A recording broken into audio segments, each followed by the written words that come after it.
Hello everyone, welcome back to my channel. ఈరోజు మన వీడియోలో ఆంధ్రప్రదేశ్లో రాజమండ్రికి 12 కిలోమీటర్ల దగ్గరలో ఉన్న రాయుడుపాకలు అనే గ్రామంలో చాగల్నాడు తిరుమల క్షేత్రంగా పేరుగాంచిన శ్రీ వెంకటేశ్వర స్వామివారి గుడికి అయితే వెళ్తున్నాము. చాలా మహిమగల దేవుడండి. ఈ ఆలయాన్ని అయితే రాయుడుపాకలు గ్రామస్తులో ఒక అతను స్వయంగా పొలం అయితే కొని ఈ గుడిని నిర్మించడం జరిగిందండి. ఎంట్రన్స్ లోనే అతని యొక్క విగ్రహం అయితే ఉందండి. ముందుగా మనం ఈ గుడిని కట్టించిన దాతనైతే చూద్దామండి. స్టార్టింగ్లో అయితే శ్రీ అభయాంజనేయ స్వామివారి విగ్రహం ఉందండి. స్వామివారిని అయితే దర్శించుకున్నాము. ఇదిగోండి, మీరు కూడా చూడండి. ఆంజనేయ స్వామివారి విగ్రహం అయితే చాలా ఎత్తుగా ఉందండి.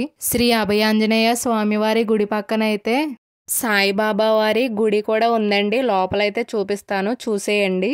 లోపలైతే విగ్రహం పాలరాయితో కట్టించారండి. చాలా బాగుంది విగ్రహం. ఇదిగోండి సాయిబాబా వారు. ఆంజనేయ స్వామి గుడి, సాయిబాబా మందిరం రెండు చుట్టుపక్కల గుళ్ళండి. చాగల్నాడు వెంకన్న స్వామి వారి గుడి ఎంట్రన్స్ అండి ఇది. లోపలికైతే వెళ్తున్నాము. ప్రతి శనివారం ఇక్కడికి అయితే చాలా మంది భక్తులు వస్తుంటారు. మీరు గనక వస్తే ఉదయం పూట రండి. ఎందుకంటే ఆఫ్టర్నూన్ అయితే ఇక్కడ అన్నదాన కార్యక్రమం జరుగుతుందండి. గుడి ఓపెన్లో అయితే ఉండదు. ఇదిగోండి ధ్వజస్తంభం. ధ్వజస్తంభానికి నమస్కరించుకొని గుడి చుట్టూ 7 ప్రదక్షిణలు చేసి గుడి లోపలికి వెళ్ళాలండి. ఇప్పుడు లోపలికైతే వెళ్తున్నాము. ఈ గుడికి విశిష్టత ఏంటంటే 7 శనివారాలండి. వాడపల్లిలో 7 శనివారాలు ఎలాగో ఇక్కడ కూడా 7 శనివారాల ప్రత్యేకత. ఇదిగోండి స్టార్టింగ్లో అయితే శ్రీ లక్ష్మీదేవి అమ్మవారు ఉన్నారు. అమ్మవారిని దర్శించుకున్నామండి. ఇప్పుడైతే చాగల్నాడు శ్రీ వెంకటేశ్వర స్వామి వారిని దర్శించుకుంటున్నాము. నిజంగా లోపల విగ్రహం అయితే చాలా బాగుంటుందండి. నిజంగా వాడపల్లి శ్రీ వెంకటేశ్వర స్వామి వారి గుడి, అలాగే తిరుపతిలో వెంకన్న బాబు ఎలా ఉంటారో సేమ్ అలానే ఉంటారండి.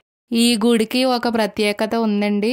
అదేమిటంటే గుడిని నిర్మించిన ప్రతిష్ఠించిన కొన్ని గంటల్లోనే స్వామివారికి చెమటలు పోయడం ప్రత్యక్షంగా కనిపించిందంటండి. అలాగే ఇప్పటికీ కూడా ప్రతి శనివారం స్వామివారికి అలంకరణ తీసిన తర్వాత చెమటలు కనిపిస్తాయంటండి. చూడండి, స్వామివారు అయితే చాలా బాగున్నారు. గుడి ఖాళీగా లేకపోయినా సరే లోపలికి వెళ్ళి వీడియో అయితే తీసానండి. అంటే మీరు చూస్తారని చెప్పి. ఈ స్వామివారిని అయితే చాగల్నాడు వెంకన్న బాబు అని అంటారండి. ఇప్పుడైతే శ్రీ గోదాదేవి అమ్మవారిని దర్శించుకుందామండి. ఇదిగోండి చూపిస్తున్నాను అమ్మవారిని. అమ్మవారు అయితే చాలా బాగున్నారండి. ఇక్కడైతే హుండీ పెట్టారండి. అలాగే శ్రీ గరుత్మంతుడు స్వామివారిని అయితే దర్శించుకుందాము. ఇదైతే గుడి సీలింగ్ చూపిస్తున్నానండి. చూడండి ఎంత బాగుందో. మధ్యలో అయితే శ్రీకృష్ణుడు ఉన్నారు. అలాగే చుట్టూరు అయితే రాశి ఫలాలు ఉన్నాయండి. అంటే మేషరాశి, వృషభ రాశి, మిథున రాశి, కర్కాటక రాశి, సింహరాశి, కన్యారాశి, తులారాశి, వృశ్చిక రాశి, ధనురాశి, మకర రాశి, కుంభరాశి, మీనరాశి, ఇలా అన్ని రాశులు ఉన్నాయండి. ఇదిగోండి ఇక్కడైతే చిన్నపిల్లలకి తులాభారం వేస్తారు. మేము వెళ్ళినప్పుడు వేయలేదండి. గుడి లోపల అయితే మొత్తం ఇలా ఉంటుందండి. ఇప్పుడైతే బయటికి వచ్చేస్తున్నామండి. 7 వారాల చాగల్నాడు వెంకన్న దర్శనం, 7 జన్మల పుణ్యఫలం. ఈ గుడికి 7 వారాలు అనుకొని వస్తే చాలా మంచిదండి. అంటే కోరిన కోరికలు నెరవేరుతాయి, ఖచ్చితంగా నెరవేరుతాయండి. ఇప్పుడైతే గుడి చుట్టూ అసలు ఎలా ఉంది అని మీకు చూపించబోతున్నానండి. చాలా జనం అయితే వస్తారండి. అంటే శనివారం మాత్రమే కాదు, ఉత్తి రోజుల్లో కూడా రావచ్చు. ఈ గుడి అయితే చాలా బాగుందండి. చాలా ప్రశాంతంగా ఉంది. రాయుడుపాకలో వెంకటేశ్వర స్వామి అయితే చాలా పవర్ఫుల్ అండి. వాడపల్లి గుడికి 7 శనివారాలు ఎలా ప్రత్యేకతో అలాగే ఈ గుడికి కూడా 7 శనివారాలు ప్రత్యేకత అండి. 7 శనివారాలు పూర్తి కాగానే 8వ వారం శనివారం కానీ ఆదివారం కానీ పంచామృతాలతో అభిషేకం చేస్తారని పూజారి గారు చెప్పారండి. ఇలా 7 శనివారాలు పూర్తి చేసుకోవడం వల్ల ఆరోగ్యం, విద్య, సంతానం, వ్యాపారాభివృద్ధి ఇలా మనం కోరిన కోరికలు నెరవేరుతాయండి.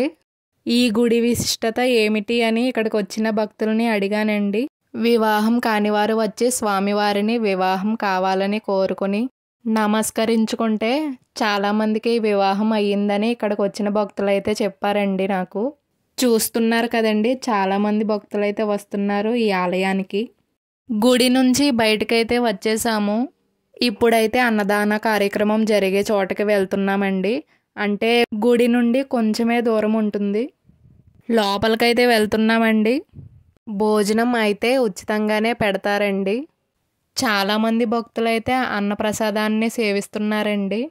ఇదిగోండి భోజనం అయితే వడ్డిస్తున్నారు. మాలలు వేసుకున్న వారికి అందరికీ కూడా భోజనం పెడతారండి. ఇదిగోండి మా డాడీ, నేను మా డాడీ కూడా కొంతసేపు వడ్డించామండి. చాలా చాలా హ్యాపీగా అనిపించిందండి. వడ్డించిన తర్వాత మేము కూడా అన్నప్రసాదాన్ని తిన్నామండి. అన్నప్రసాదం అయితే చాలా చాలా బాగుంది. ప్రతి శనివారం అన్నదాన కార్యక్రమం జరుగుతుందండి. అసలు గుడి ఎప్పుడు స్టార్ట్ అయింది, ఈ గుడి యొక్క విశిష్టత ఏంటి అనేసి ఇతన్నైతే కనుక్కున్నామండి. 2017 సంవత్సరంలో గుడిని ప్రారంభించారని చెప్పారు. ఇక్కడ అన్నదాన కార్యక్రమానికి తోచినంత డబ్బులైతే భక్తులు ఇస్తారండి. సో ఇదండి వీడియో. మీరు కూడా ఈ గుడిని అయితే ఖచ్చితంగా విజిట్ చేయండి. లొకేషన్ అయితే డిస్క్రిప్షన్లో ఇచ్చానండి. ఈ వీడియో నచ్చితే లైక్ చేయండి, షేర్ చేయండి, అలాగే ఛానల్ని ఖచ్చితంగా సబ్స్క్రైబ్ చేయండి. పక్కనే ఆల్ అనే బెల్ ఐకాన్ని ప్రెస్ చేయండి. Thanks for watching.